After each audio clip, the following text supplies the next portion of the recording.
Good evening, and welcome to this forum for the Sedona Mayoral candidates on the November 4th election ballot, and hosted by the League of Women Voters of Northern Arizona and the Sedona Chamber of Commerce and Tourism Bureau. My name is Mary Shaquin, and I am a member of the League of Women Voters and your moderator for this evening's forum.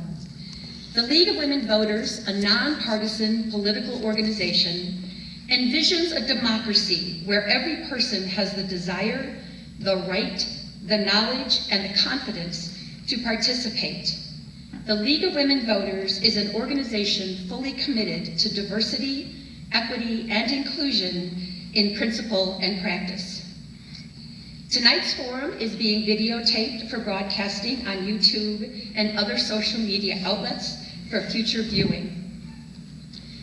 The purpose of this forum is to hear from the candidates on why they want to be mayor of Sedona.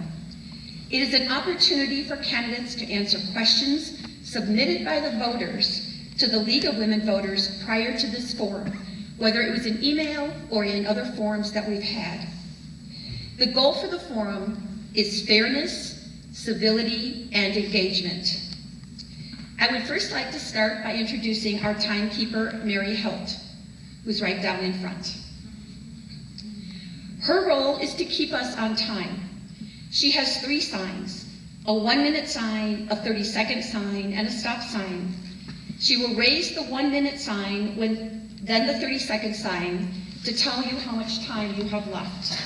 She will then raise the stop sign to signal you to end your sentence. The format for this evening's forum is in 3 parts. Part 1 is each candidate will do opening remarks, and they will be given 2 minutes to introduce themselves. Part 2 is answering questions submitted by you, the voters. Candidates will be given 2 to 3 minutes to answer the questions, depending upon the time period of the number of issues that we're covering this evening. Part 3 is closing comments. The candidates will have 1 minute to give their final remarks on why they want to be mayor of Sedona. As we get started, I also want to go over some guidelines for this forum. The moderator's role is to manage the forum fairly for the candidates and for the audience, with the goal of keeping the discussion moving forward.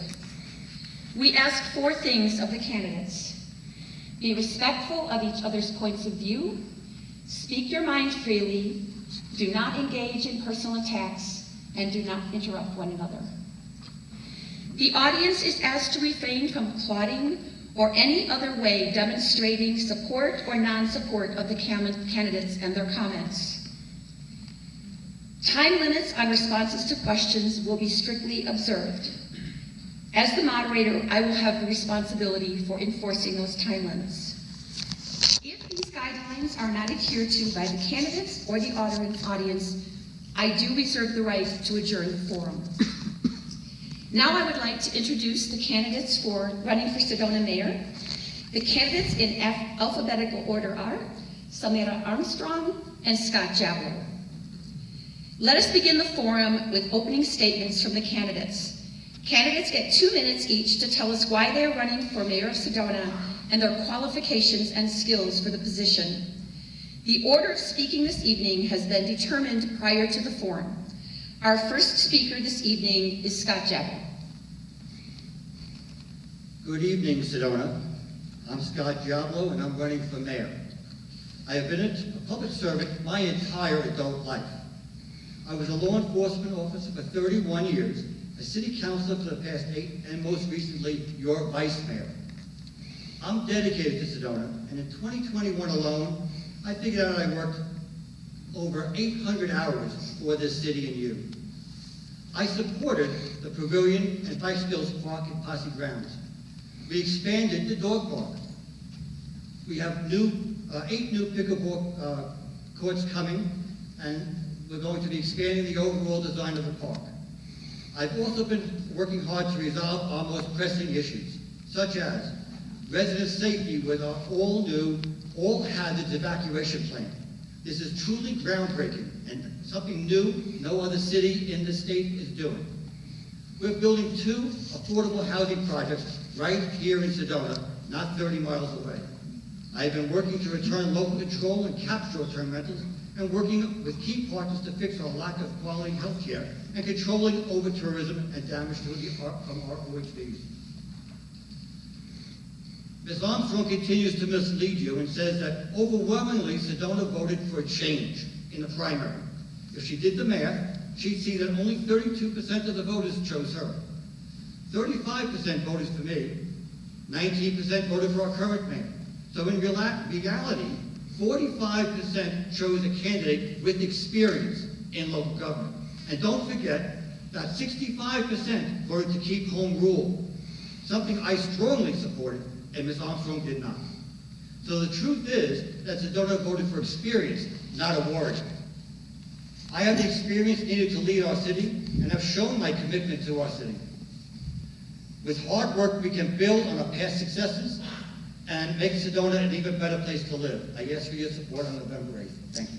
Thank you, Scott. Samira? This is so exciting. Hello everyone, my name is Samira Armstrong and I am running for Sedona Mayor.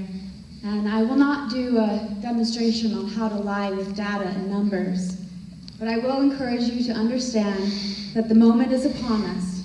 It's time to be a united effort to shift the focus back to our greater encompassing community. The discord between the decision-making process and the desires of the community have never been more clear. And change was voted in. That's why the two of us are here, not the current mayor. It is time for a new era of energy to take charge, an energy that is reflected in the ability to succeed rather than be trapped in out-of-date consciousness as a we can't do this because mentality, but rather let's allow ourselves the ability to figure it out mindset. It has been a great honor meeting with each of you, and I hear your concerns over the out-of-control spending, and I echo them. A budget of $105 million at a 47% increase. It's unthinkable in this downturn market. For those of you who are concerned that I lack the political experience within our established system, that is precisely what Sedona needs. Not another politician or bureaucrat, but instead a person who understands people, who listens to the voices within the community, and who will act in service on their behalf with accountability for the highest good of Sedona. What I am not will prove to be an asset as I navigate the entrenched bureaucracy with a fresh perspective, because business as usual is over. Thank you. As I mentioned previously, the League of Women Voters of Northern Arizona solicited questions from the public prior to these forums. These questions identified key issues of importance to Sedona residents. Tonight we will be addressing those issues by category. The first category we're going to start with is governance. We will start with Samira, and the first question is 2 minutes, and it is, as mayor, you will have 1 vote, as will each of the 6 council members. How will you work with the city council to achieve what is best for Sedona? I think if I get voted in, which is a high possibility considering the amount of people who are ready for change, I will have the community support. It'll be a wake-up call to how council is being led. And in January, when we have the priority retreat, if we can really communicate the needs of the community rather than the modus operandi, which is what has been going on, priorities that actually reflect the quality of life rather than nebulous outcomes from some strange faraway place, we can work towards goals that are metric and data related. Meaning, when we set out to do something, when we put time and energy in it, we need to know how much of a result will we be getting back. Not just some feel-good policy that this sounds good and it's going to save us down the line. We need to know exactly how and why we go about doing things. But the first and most important part is the voice of the community. And my getting voted in alone will be a big statement. And it's going to be with your help that we get across to city council and city management what it is you actually want, because right now surveys are being passed out to possibly 500 people speaking on behalf of 9,700.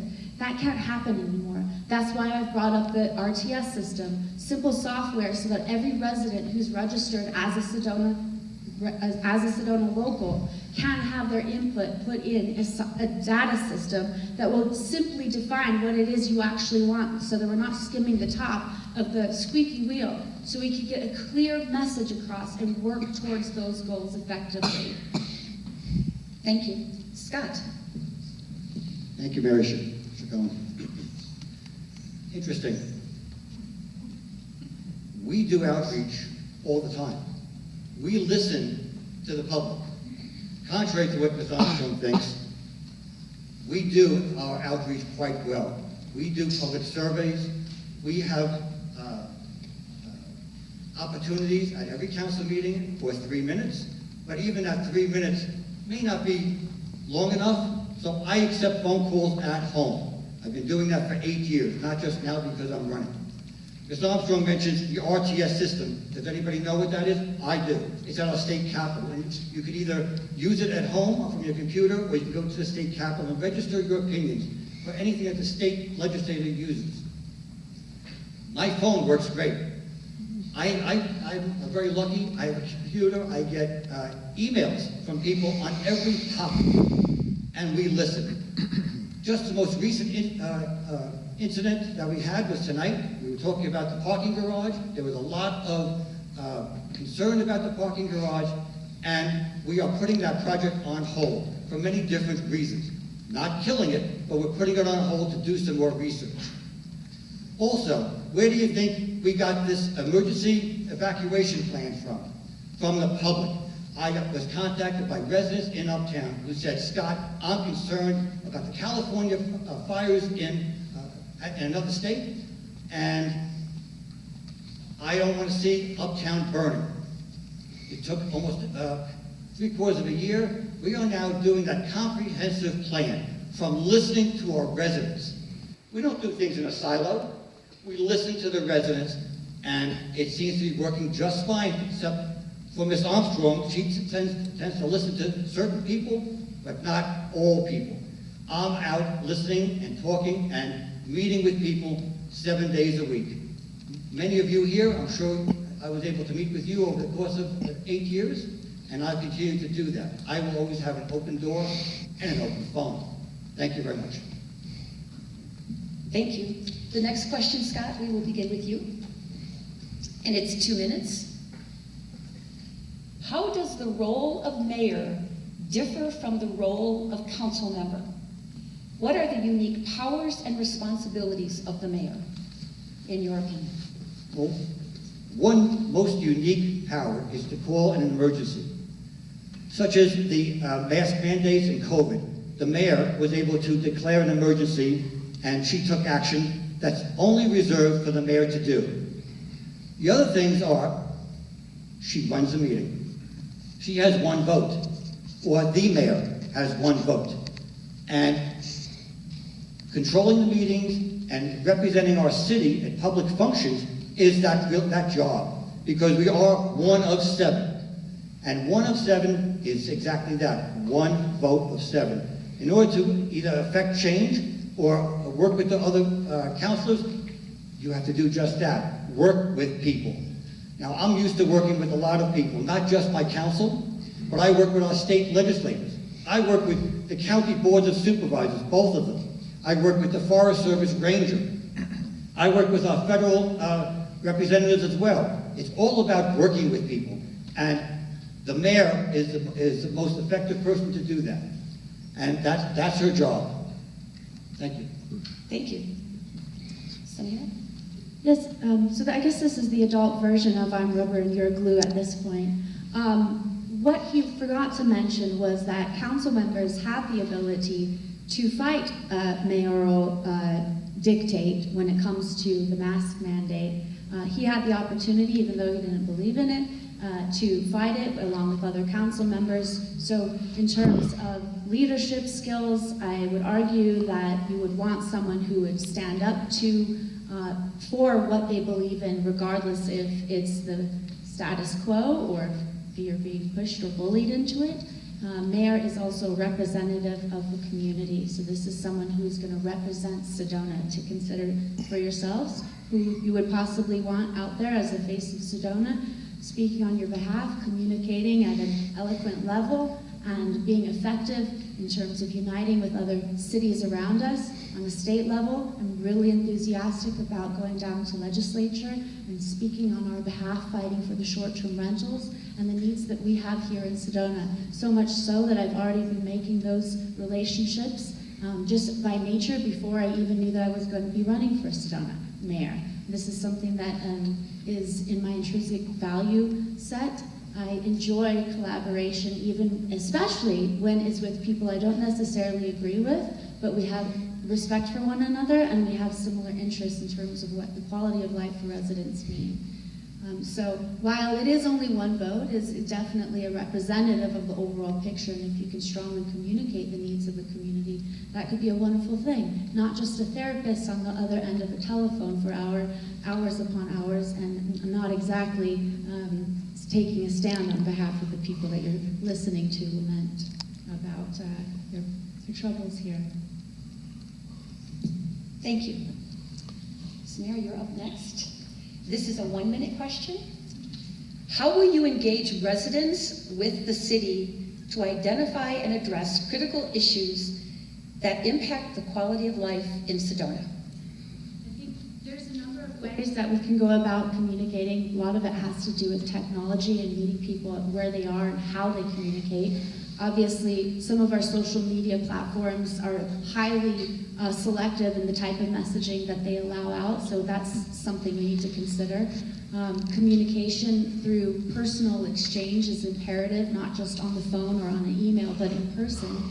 In groups, one of the things that we young millennials decide to do is talk about influencers. So if you break up the community into different sectors, this is the dog sector, this is the pickleball sector, this is the hiking sector. Who are the influencers of each community, and how do we get to them to talk to them about their issues in that particular category? How do we communicate what's going on in Sedona, and how do we create a collective community that can collaborate effectively together? I mean, it's pretty simple. It's really human relations and enjoying the process of communication. We're so lucky because we have a highly skilled entrepreneurial community here that's ready for change.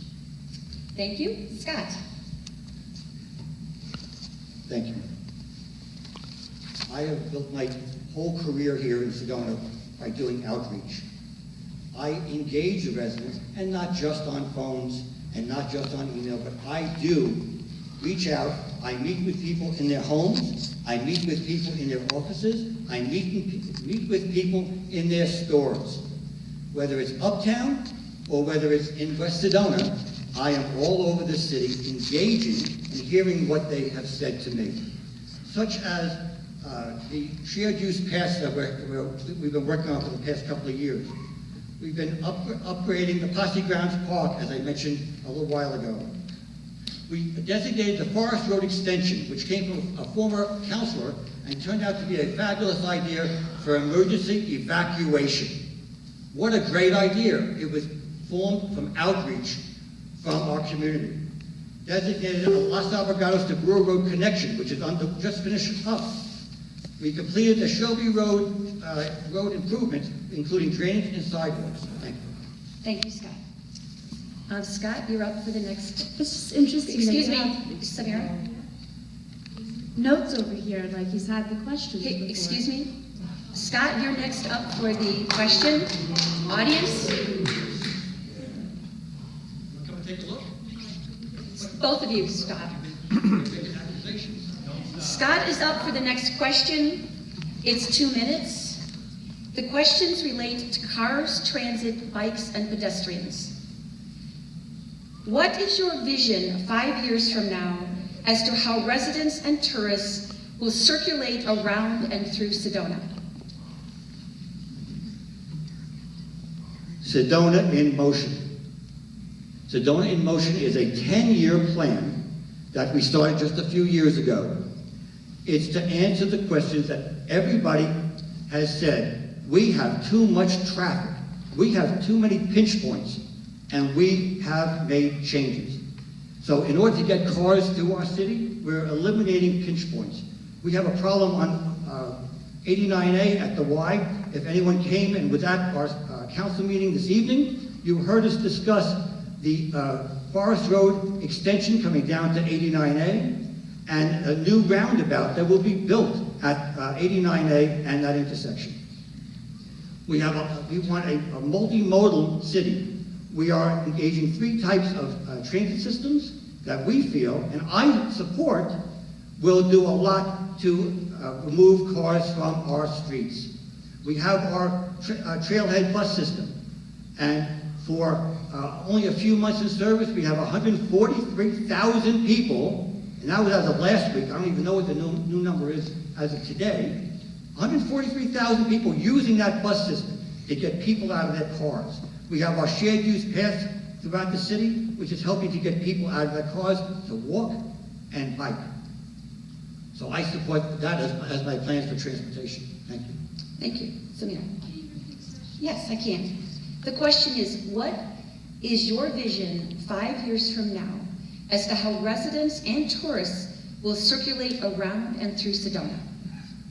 Well, I think the key word is circulate. We need the ability to go from one end of town and circulate to the other. Right now it just goes like this, and we're stuck in the middle going back and forth. I will say I do not support the Sims project, especially the cost, the increase of tax that was supposed to sunset after 10 years, that was voted in permanently after 4 years. And then in terms of the shuttle system, based on the meeting that you had today for council, it looks like the numbers are drastically down and have no sights on increasing.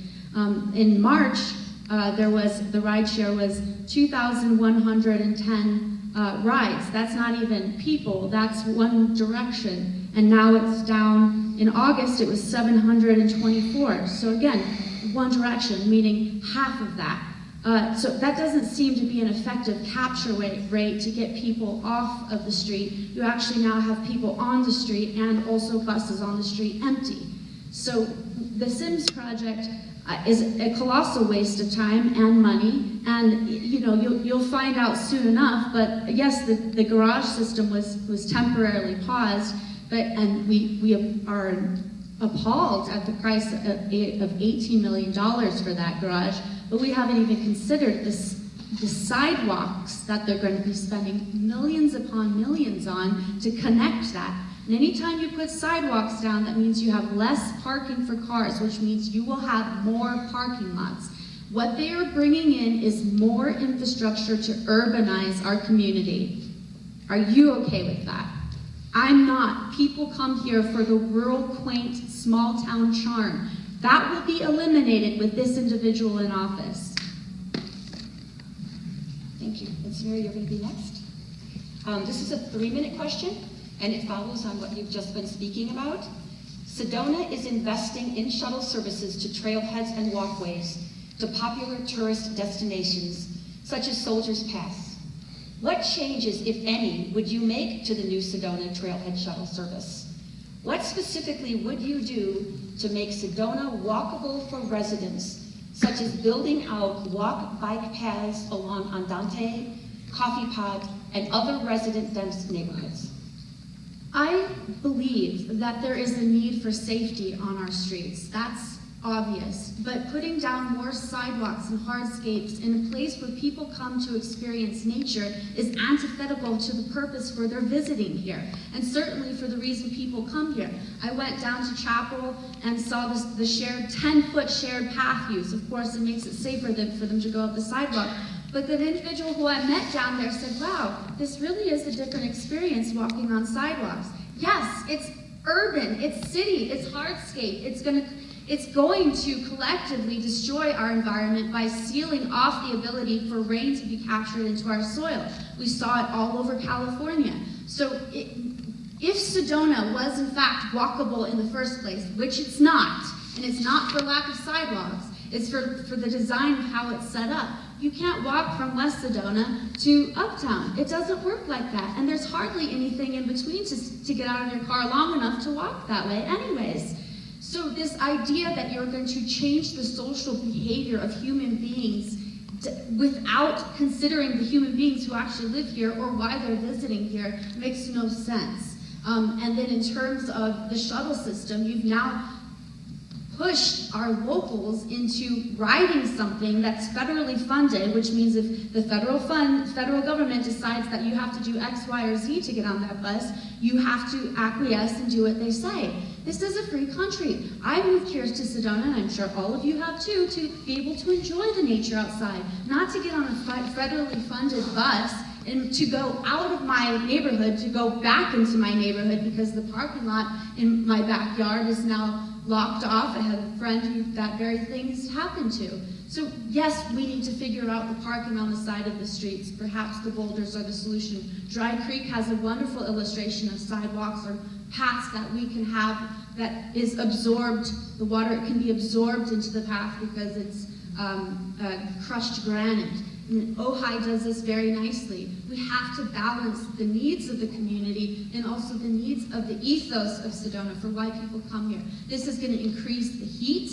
The more hardscape we have, we're going to lose our edge. I've heard it already. It's already coming. We have to maintain the dignity of this rural community, and that won't happen with more parking lots and hardscape.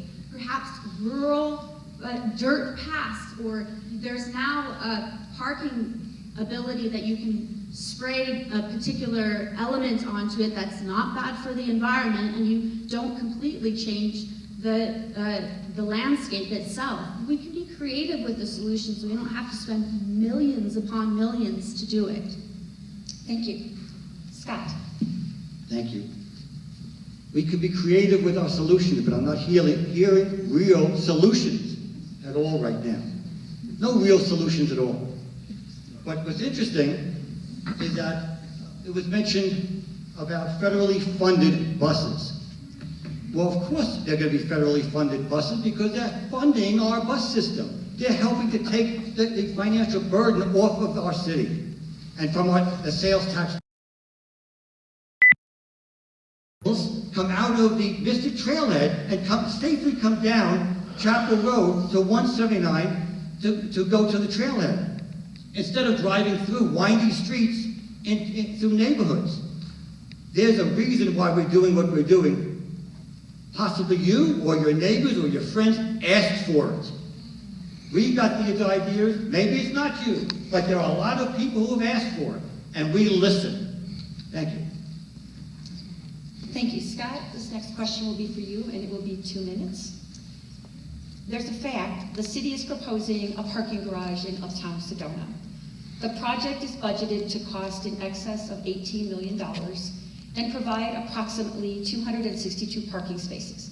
And this information comes from the city of Sedona. The question, do you support or oppose the parking garage? Why or why not? And how do you propose to address parking in Sedona? That's a great question. That came up tonight, and as I mentioned earlier, I did not support moving forward because the price, and originally it was $18 million, it's now down to $16 million. And what's interesting about the parking garage, it was going to not expand available parking in Uptown. We were going to remove several surface lots throughout Uptown that cause vehicles to drive haphazardly up and down our streets. Even though they have signs directing them where to go, they're still driving up and down our streets, as opposed to a parking garage with one place in, one entrance and one exit right off of, on Forest Road. So the idea is interesting. The idea is actually came from business owners, not as many residents as I would have liked, and that's one of the reasons why I was not supporting it today. We're going to bring it back and do more study. Yep. But that's what it's all about, listening to our residents, and which I did, and which a lot of the other councilors did, and we need to get some more info, and we're going to be bringing it back this January. We're not going to be putting it off. What's interesting about the parking garage In 2005, that same parking garage, a little different design, not as modern, was imposed for almost the exact same spot in 2005. We've been talking about it for all that time. We need to take care of our business owners. We need to ensure that they have places for their customers to park. And we need to, everybody complains about too much traffic, especially in Uptown, and especially in Uptown with a concern about emergency evacuation. So by eliminating the parking in surface lots throughout Uptown, where it causes a problem, we're going to have the cars be in one isolated spot. And then when they exit, they can go down the Forest Road extension, down straight to 89A. Thank you. Thank you, Scott. One congested, isolated spot in the center of Uptown. That sounds like a solution. This is very emblematic of how the city government operates here. Community has a suggestion. For example, business owners in Uptown, 2 of them had property right above the Uptown stores and said, hey city, we have an idea. We'd like to sell you this property that you can turn it into a parking lot. In fact, it would be so wonderful, you can do it split level, it can go down, it's already an existing element, and then when the people come out onto the street, well, they'll be right there to shop, and it won't make an imprint on the land. Voila. The city said, no, no, no, no, that's too expensive for us, and years later went and bought that property at a different property where they're on Forest Road at an even more extraordinary price. This is repetitive time and time again over community coming to the city and saying, hey, we have an idea, we can actually make a profit from a private industry sort of way off of this. And then the city says, no, we're going to do it ourselves, and we're going to do it in a way that takes away from you and makes us in competition with your ability. So to circle back to the shuttle system, another individual, local businessman in town, had bought 5 acres on Dry Creek with several other companies, shuttle companies, saying, hey, city, we have this land out here, we'd like to use it to park tourist cars. To answer your question, where should the tourist cars should go? On the outskirts of town, not in central. And then, as a shuttle service, we can provide, because we're in the Jeep tour industry, we understand visitation, we know how it operates, we can scale down in times of need, we won't have to lay people off, it won't be an extra cost to us, it's actually thinking smarter, not harder. Can you help us out with this, moving forward? No, no, no, no, that doesn't make sense. We're gonna do it our way. So now we're in direct competition with you. As private industry, we're fighting for drivers because we have far more benefits than you can, right? And now we've spent $500,000 on a shuttle system that's only the beginning of this robust transit system that they want to implement. Thank you. Mary, you're up next. The topic is workforce housing. A fact, an increasing number of people who work in Sedona cannot afford to live in Sedona. Over 78% of the land within the city limits has been developed. And again, this is from the City of Sedona Community Plan. You have 3 minutes to address this question. Some have suggested increasing building density or annexing land adjacent to Sedona as ways to create more workforce housing.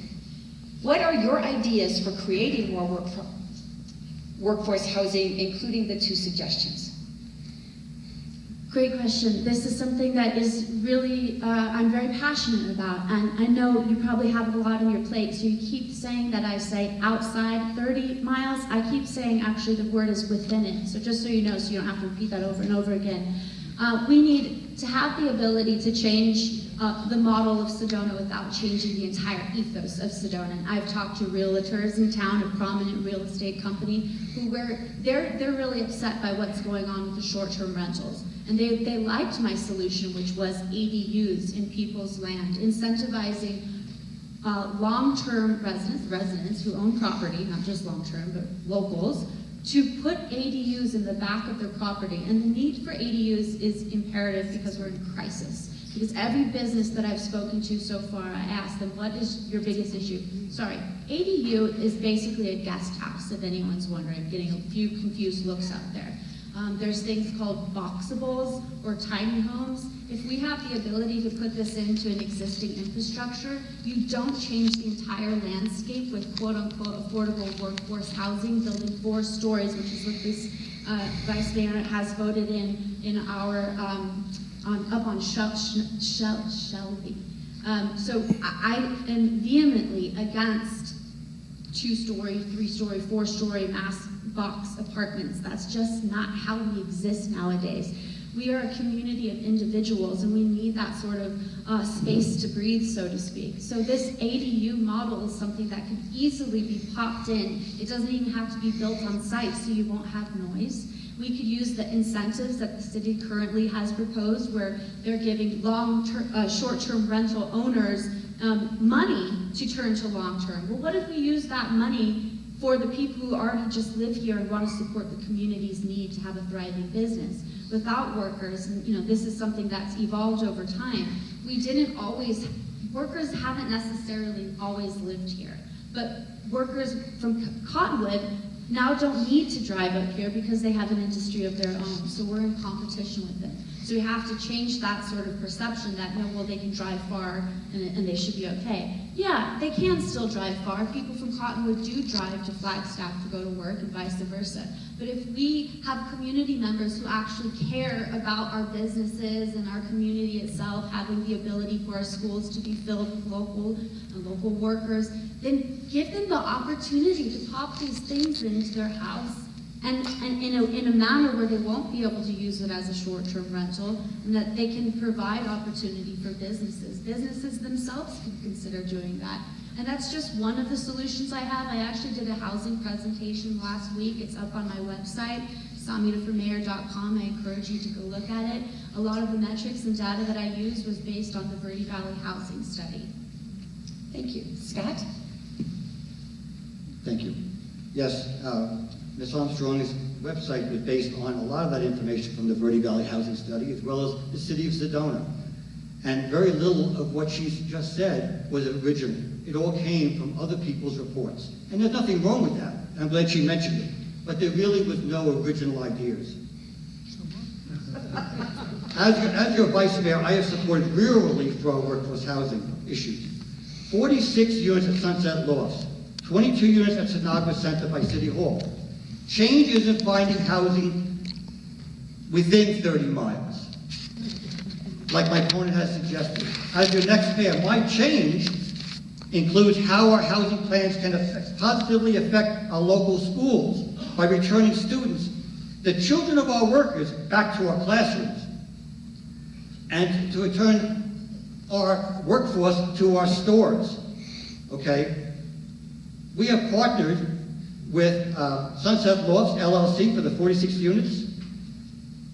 We have a great plan. We are working on different initiatives to help offset the needs and to bring people back to our city. It's a great idea to incentivize short-term rentals to come back into long-term rentals. Whatever works is what I am willing to do, that we can bring our workers back to our city. That's critical. There's not a single business or office in our city that's not suffering due to lack of employees. So we have a plan. We're doing a lot to work toward better workforce housing. There was a recent meeting a few weeks ago by the state. They came in to City Hall and they were going to be talking about the lack of workforce housing around the entire state. This was a public and published meeting. I was there, the council was there, the room was packed. Ms. Armstrong wasn't there. I don't know why she wasn't there. That was the opportunity. One, she could say, oh, I watched it on TV. She could have, but that's the opportunity where she could have voiced these ideas that she came up with. And she wasn't there. You know, I think we all have heard that the state has removed local control. You know what a state wants to do now? Remove more local control by forcing us to build heights, to build more dense properties and buildings throughout our city with no input from planning and zoning or city council or you, the public. This is what our state is looking to do right now. This was a critical meeting. I was there. Many people spoke. That's the time to share different ideas. And we told this board that we don't have a workforce housing issue because of lack of housing. We have a workforce housing issue because they forced short-term rentals on us, and we lost the workforce housing we had. Thank you. Thank you, Scott. The next question is for you. This is on environmental stewardship, and you'll have 2 minutes. Do you believe that climate change presents a threat to the residents of Sedona? Please comment on the city's existing climate action plan. I do believe in a climate action plan, and it's something that is happening to everybody. It's happening across the country, it's happening around the world. Some people believe in it more than others, and I understand that. Some people take offense to even talk about the climate action plan, but people are entitled to their opinions and views. I believe in it. I believe that what we do in Sedona will have a little impact, but I want to have whatever impact we can. And we have hired a staff of 3 people to research it, to look at our water usage, to look at everything that we do. We're incentivizing a plan to help people who can't afford to make their house more sustainable. We're going to help them monetarily, if they can't afford it, to make that happen. The biggest issue of climate action plan, again, came from the public. We reached out to those who wanted to talk, and it's an ongoing process, and yes, it changes, it evolves, but it all started from comments from the residents, and that's what I believe in. And I'm following what our residents wanted. Thank you. Thank you. Garbage. Absolute and utter garbage. The Climate Action Plan's solution is more solar power, electric vehicles. It all seems to be taxing our electric grid. How many of you are from California? Just raise your hand. No one has to look. We all know what happened with the greenwashing agenda and how poorly it taxed our infrastructure and our bank accounts, and how ineffective it was at creating a solution for our environmental catastrophes. We have to operate from a place of reality. Climate change can't be a belief system. We can't believe in a climate action plan. We have to believe in data, in scientific metrics that mean something. The science is not settled, as they say. It is. It is evolving. Climate changes. There are many people who disagree with the narrative out there. There was never a debate in council when this climate action plan was presented and pushed through. There was no debate on the science. It was just agreed upon by 6 unique ideologues who decided that their belief system meant more to this city than the collaborative interest of our community.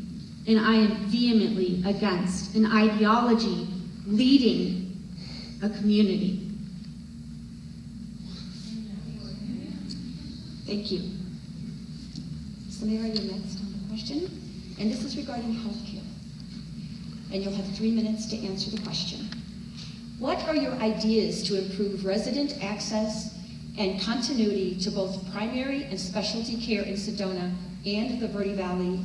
What roles should the city play, if any? It's really important that, again, we use this new creativity towards our solutions. And I've been hit by an allegation against me saying that I believe that everyone should have concierge doctor service like the millionaires I know in California. I know one person with concierge service, and yeah, that was nice for her, but I do not certainly expect that anyone else can operate under that system. My family uses Helio, which is actually a provider service that's outside of the insurance paradigm. So it's a subscription. One individual pays $75 a month. The family has a family package of, I believe, $150 a month. And they buy into sort of a Groupon purchasing of various blood work or needs that their patients would require. It's a really interesting model, and it's highly competitive. And it's unique because you have access to your doctor at all times. He's available to you through an app. And so it's a wonderful opportunity in terms of primary care service that is affordable, because when he buys through this Groupon type of element, the costs for things go dramatically down. In fact, I had really good insurance in California, but I was able to get blood work here through that process at like a fraction of the cost. And they're unfortunately incapable of seeing any new patients because they're all filled up.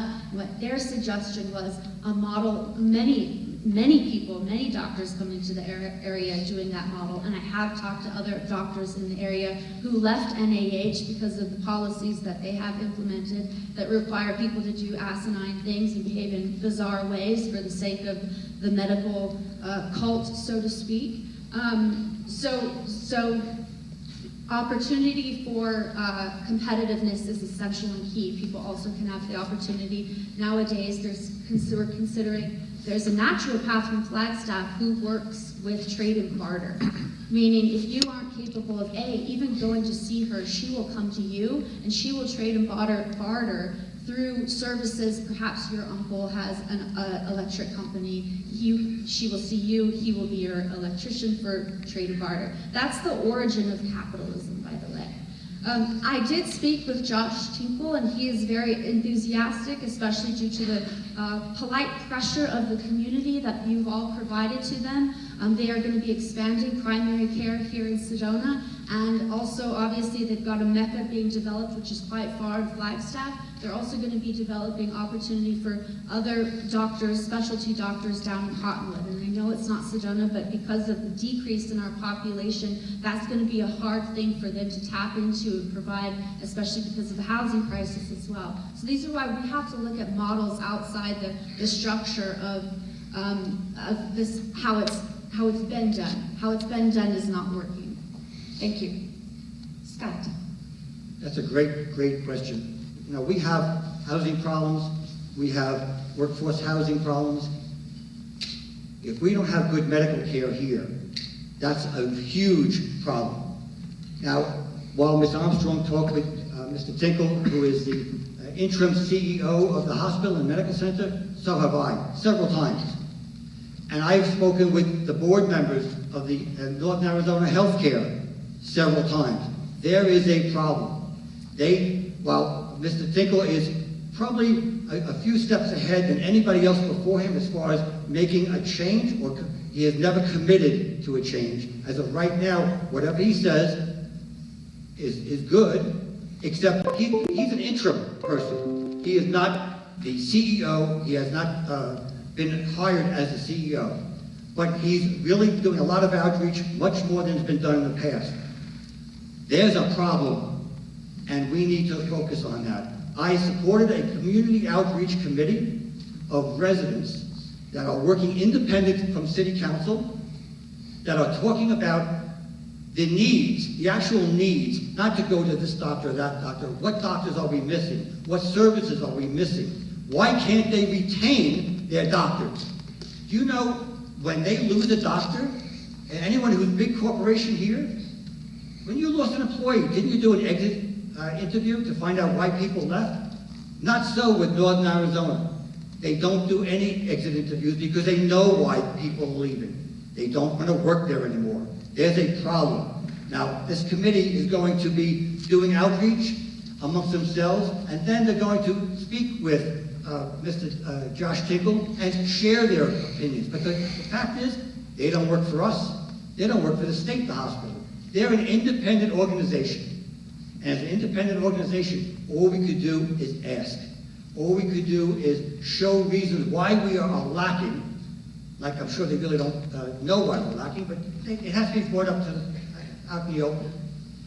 But you know, we only have, right now, there was an opening of one board member for Northern Arizona Healthcare. Only one. There's supposed to have been two. It took a couple of months to fill that seat, and now they have two. The rest are in Flagstaff and down in Phoenix and out of Arizona entirely. We need more representation. I want to push the board to say we want more representation to take care of us, our needs, and bring us better health care, because I'm really annoyed to hear so many people tell me I had an appointment with a doctor and they called me the day before and said they left. It happens all the time. I'm sure every one of you have heard that story. Sometimes it happens 2, 3 at a time. They get a new doctor, and they're gone. Thank you very much. Thank you, Scott. And Scott, we'll start with you on this next question. And the issue we're going to address now is tourism and economic development. There'll be 3 minutes to answer this question. Is visitor capacity exceeding the ability of the city's infrastructure and the natural environment to support it? If yes, what are the potential solutions? If no, what is the carrying capacity? What is a realistic and practical balance between attracting tourism and caring for the quality of life of residents? How do you propose that balance be achieved? 2.5 years ago, 2 years ago, we were all screaming, we have too much traffic, we have too much tourism. Everybody said it. I can't get into my favorite restaurant. I can't get to my favorite trail. Please, council, stop tourism. We did that. We did that. We stopped destination marketing, and instead we changed it to education of people once they're here. Now, lately we're having a problem, and lately we're losing, some of our stores are complaining that they're not doing well. I hear it loud and clear, but the fact of the matter is, we still have traffic. Traffic is still building up. On Labor Day, we still had traffic at the Y. I think that we need to have a good balance. The Chamber of Commerce is coming back to the City Council, and we're going to address some issues that we've had, but we need a good balance. We have not been attracting people here for 2 years. If we can see that there's a need, our restaurants and our businesses are doing poorly, the hotels are doing poorly, the short-term rentals are doing poorly, we need to look at that, and I'm open to hearing what needs to be said. But the problem is, or the issue is, we need a better metrics of what the chamber does and the money that we're spending to be sure that we're getting our value for that money. But quite honestly, I think we need to separate, or look at separating the Chamber of Commerce, who represent business owners, and tourism, who we use for our sustainable tourism plan, to educate people once they're here. Once they come into the Verde Valley, they can get a message on their phone. It gives them information on what to do, what's expected of them. They go into a hotel room, there's a video on the screen in the hotel room, telling them what they need to be doing. Moving forward, we're going to hear from council, from the chamber in the next month, and we need to listen to them. I've already been listening to the business owners in our city. I'm hearing them loud and clear, but we have to bring it to a meeting. We can't just snap our fingers and make a change. That's just not the way government works. Thank you. Thank you. Thank you, Mr. Jablow, for illustrating so eloquently how we're suffering because of the consequences of your choices that you've implemented into our city. We are suffering. If you're a business, I hope you're appalled at what's going on. And this is the reason why. He just illustrated it for you. He got rid of marketing. Altogether, it's gone. And your business is now in a downturn because of it. Because there was not an individual who fought for you with finesse and an understanding of an ebb and flow of visitation and an economy that changes. We were in the height of a pandemic when that plight, that scream, that cry from the community came. And you acted in the midst of hysteria, creating a solution that later created more problems. And that is the issue. There is no foresight, there is no thoughtfulness, there is no contemplation, there is just reaction. And we can't have that anymore. We have to have the ability to withstand the tornado of the moment and think and contemplate from a heart-centered place with a proper, balanced mind.